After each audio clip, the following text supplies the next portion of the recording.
మీరు సిమ్రాన్తో చుట్టూ తిప్పుకున్నప్పుడు మరి మీ ఆవిడ ఏమనలేదా? ఎందుకంటే నేను లేదు. సిమ్రాన్ ఆవిడ మ్యారేజ్ అయిపోయి బాబు మా ఇది. ఎంతమంది పిల్లలు? అక్కడిని పాప. పాప పాప అంటే అమ్మాయి అండి. ఓహో, పాప అంటే అమ్మాయి కాక అబ్బాయి ఎట్లా అవుతాడు? అంటే పాప అంటే మీరు ఇలా అనుకున్నారేమో. గబ్బుకు పాప అన్నాను.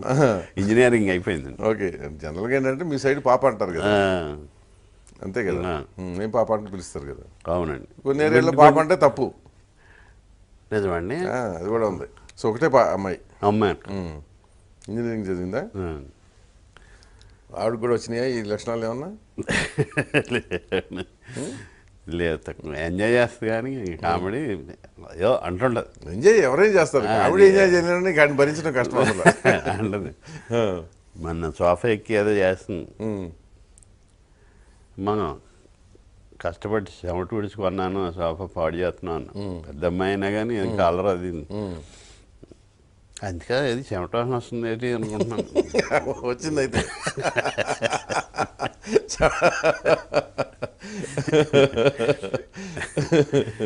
అలాంటి చిన్న చిన్న చెదురు మాదిరిగా చాలిక వరుస ఎక్కడ పోతాయి.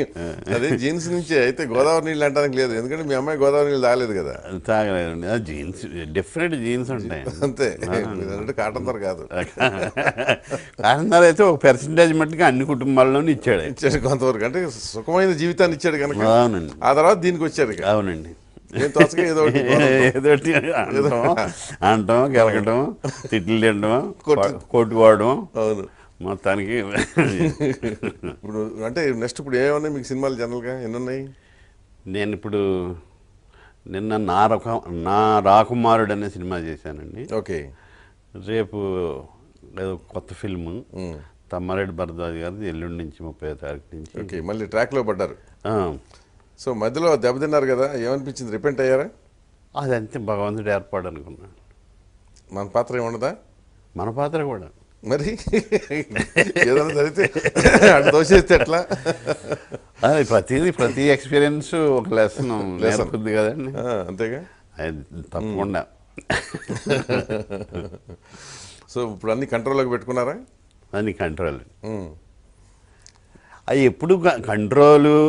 అది ఏదో రమణాశ్రమంలో రమణ మహర్షి అంటాడు, ఎవడే దొంగతనం చేసి దొరికాడు కాబట్టి అది అంటాడు. అలాగా మీరు అడిగేది ఎక్కడికి వస్తున్నారో అలాగా ఏదో అదే లౌక్యం లేకపోవడం అండి. అంతేగా, అంతే కదండి. ఉంటే మీరు జరిగేది కాదు అసలు, సంఘటన జరిగేది. లౌక్యం ప్లస్ మీడియా ఉందని తెలీదు. ఇది ఇప్పుడు అన్నిటికంటే పెద్ద మెనేస్ అయిపోయింది కదా. నేనేదో 100 మంది స్టూడెంట్స్ సరదాగా ఫ్రెండ్స్ గెట్ టుగెదర్గా వెళ్ళి కబుర్లు చెబుతూ అది అలా చేసింది, మనకి చూపించి మన దేశ రాష్ట్రాలు పాకిస్తాన్కి అమ్మేస్తున్నట్టు మీడియా. ఇది రెగ్యులర్గా చేసేవాళ్ళు ఉంటారు. అవును, కవి చేసేవాడు ఆ రోజు దొరికాడు అనుకోండి. కర్మ అంతే. అది మన అంతే తప్ప అదేం లేదండి. ఏమైనా ఫ్రెండ్స్ గెట్ టుగెదర్ అలా అయితే అంతే. అంటే వేరే ఏం కాదు దానికి. అది ఇవాళ రేపు అది ఒక మామూలు అయిపోయింది అనుకోండి, అదే part of the social life అయిపోయింది. బట్ ఓన్లీ థింగ్ ఏంటంటే సమయం సందర్భం లేకపోవటం ఒకటి, 2 అదుపులో లేకపోవటం. అదుపు అంటే అండి, అది నాకు బ్యాక్ పెయిన్తో జరిగింది. కొంచెం జారితే దాని గురించి దాని ఎఫెక్ట్ చేశారా?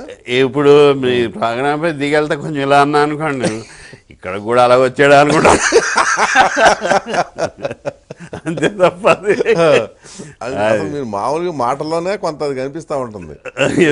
ఆ ప్రభావంలో ఉన్నారేమో అన్న భావన వస్తుంది. అంటే ఆ టోను వాయిస్ మొత్తం వాయిస్ అది ఒక టైప్గా ఉంటుంది. అది దాన్ని ఏమంటాడు నేను ఎంఎస్ గారు, దద్ది వాయిస్ అంటాడు. దద్దేది అంటాడు ఆయన. ఓకే, అది అదే అంటున్నా. మెల్లిగా అంటాం, నోడగా చివరిలో ఎక్కడో. అవును, ఏదో అలా అంటావు నువ్వు, అది పోద్దు మొత్తం సీన్ అంటుంటాడు. జనరల్గా ఏంటంటే ఏ క్యారెక్టర్కైనా సరే సినిమా ఇండస్ట్రీలో